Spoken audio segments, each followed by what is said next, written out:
बिस्मिल्लाहिर्रहमानिर्रहीम। अस्सलाम वालेकुम। साइंस की दुनिया में रोज़ ऐसी ऐसी चीज़ें होती हैं कि अक्ल तंग रह जाती है। जैसे कुछ अर्सा पहले खबर आई थी कि जदीद कंप्यूटर की मदद से फ़िरौन की शक्ल को बनाने की कोशिश की है ताकि वो मालूम कर सकें कि वो उस दौर में कैसा नज़र आता था। इसकी तस्वीर आप गूगल करके भी देख सकते हैं। सिर्फ यही नहीं बल्कि लाश की आवाज़ भी दोबारा सुन ली गई है। ये कैसे मुमकिन हुआ, जानेंगे आज की इस वीडियो में।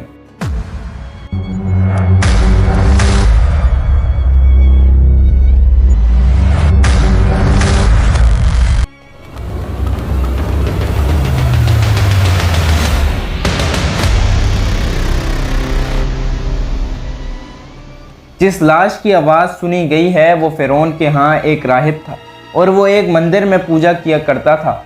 इसके मरने के बाद उसकी लाश को महफूज कर लिया गया। वो एक बड़ा राहिब और पुजारी था और अपने आप को सच की आवाज़ कहा करता था। जिस ताबूत में इसकी मम्मी रखी गई थी इस पर भी सच की आवाज़ तहरीर है। इनका मानना ये था कि ये जब वापस ज़िंदा होगा तो वापस सच की रोशनी फैलाएगा। वो तो ज़िंदा नहीं हुआ लेकिन इसकी ज़बान को ज़िंदगी मिल गई है और वो दोबारा से बोलने लगी है, लेकिन अभी उसने सिर्फ एक ही लफ्ज़ बोला है। उसकी आवाज़ की रिकॉर्डिंग मुख्तलिफ वेबसाइट्स पर मौजूद है। इस मम्मी की आवाज़ पर काम करने वाले का कहना है कि अगरचे ये आवाज़ 3000 साल पुराने राहिब की ही है लेकिन यह आवाज़ उसकी नहीं है। उनका दावा है कि अगर ये ज़िंदा होता तो बिल्कुल इसी तरह बोलता। आवाज़ पैदा करने का ये अमल काफ़ी वसी था। साइंसदानों ने 3D CT स्कैन से होठों और ज़ुबानों की तस्वीर बनाई और फिर इन चीज़ों को 3D प्रिंटर पर तैयार करके छोड़ दिया। इसके बाद उन्होंने कंप्यूटर के साथ जोड़कर लहर पैदा की और उसको स्पीकर पर सुना गया।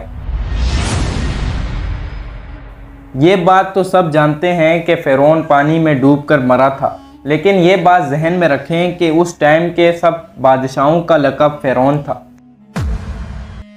मिस्र पर इस तरह 30 ख़ानदानों ने हुकूमत की थी, यानी काफ़ी फ़िरौन वहाँ पर हुक्मरानी करते थे। तो हज़रत मूसा अलैहिस्सलाम के यहाँ जो फ़िरौन था इसका क्या नाम था? सन 1890 से पहले कोई नहीं जानता था कि खुदाई का दावा करने वाला फ़िरौन का क्या हुआ था। कुरान मजीद में इस वाक़े का तफसील से ज़िक्र मिलता है कि हज़रत मूसा अलैहिस्सलाम और बनी इसराइल का पीछा करते हुए फ़िरौन अपनी फ़ौज समेत पानी में गर्क हो गया था, जबकि मूसा अलैहिस्सलाम की कौम को पानी ने अल्लाह के हुक्म से गुज़रने का रास्ता दे दिया था। इसके बाद इसका क्या हुआ था? कुरान मजीद में एक बात दर्ज है, लेकिन ये बात किसी को समझ नहीं आती थी। बस हम तेरे बदन को समुंदर से निकाल कर महफूज कर लेंगे ताकि बाद पे आने वालों के लिए इबरत बन जाए। ये वाक़या आज से 3000 साल पहले आया था।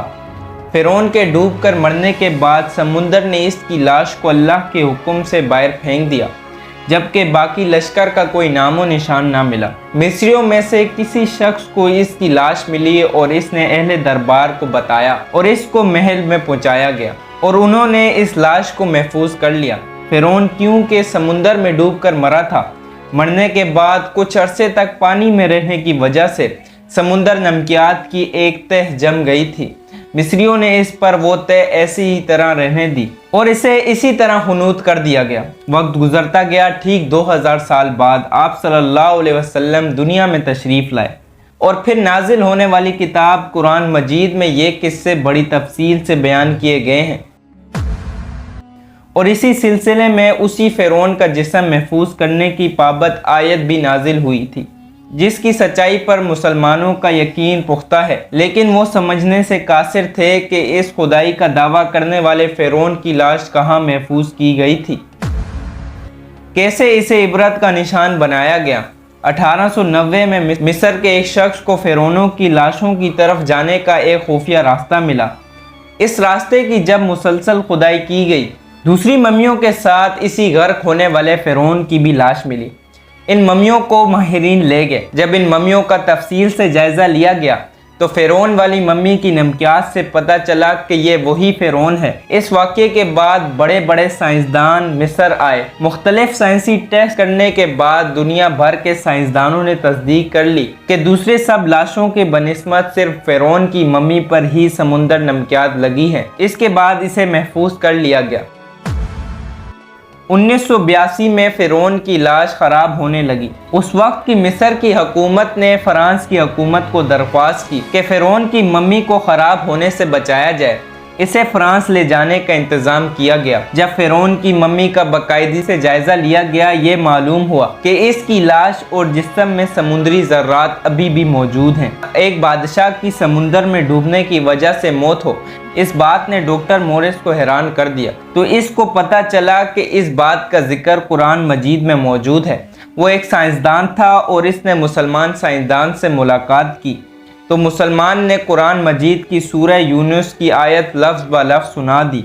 फ़िरौन का खुदाई का दावा करना, फिर पानी में डूब कर मरना और फिर इस लाश का गुम हो जाना और फिर इसकी लाश को जदीद साइंसी दौर में दोबारा मिलना और महफूज किया जाना।